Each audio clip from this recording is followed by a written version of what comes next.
We are now here. Africa has to sit at the table where security issues are discussed. You really can't be talking about Africa without us. How do you hear our circumstances and considerations, issues? How do you decide for us on your own? That should be taken seriously. So we want Africa to be treated the same with regard to the cost of capital, the pricing of this commodity called capital. And there's no reason that the same business, same sector, elsewhere they pay less, we pay more in Africa. Then in the end we say Africa is inefficient. I don't agree with that. We don't agree with that. Because part of those costs are driven by the cost of capital. Africa will be better when it's more organized within itself. Currently we're the continent that does the least trade with itself. That's a crime. And the leaders of this continent now recognize that. And I think it's important that we address it. President Hakainde Hichilema of Zambia has just set the African Union headquarters on fire with words that no diplomat dared to speak. This man has completely shattered the silence and called out the African Union like we have never seen before. Listen to me carefully, family. What happened today is unprecedented. Hichilema stood before African leaders and basically told them, wake up or step aside.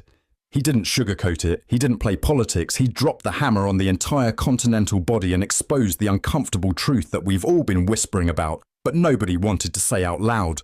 This Zambian president just told the African Union to do its job or admit it's useless. Can you believe that?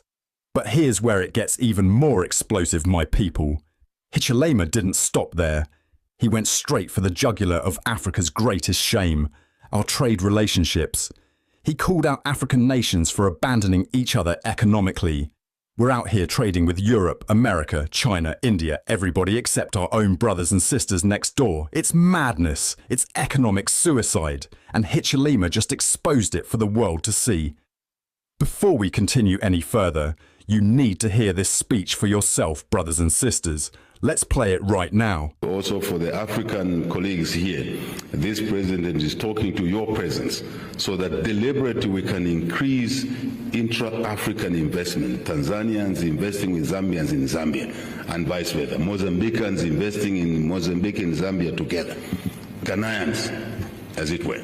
I think we need a reform here, a serious reform. And since you're diplomats and my dear sister who is now Dean, this is the thrust that we want to see going forward. When we think of investment, we shouldn't always be thinking of Europe, America, China, Japan, Italy. We should also be thinking of ourselves, joint investments. And that will also create a vested interest in each other, where we would not like to see conflict that damages our businesses in the next African country, because it affects us as well. I hope you see what I'm talking about. Very important. I haven't mentioned Kenya, but we're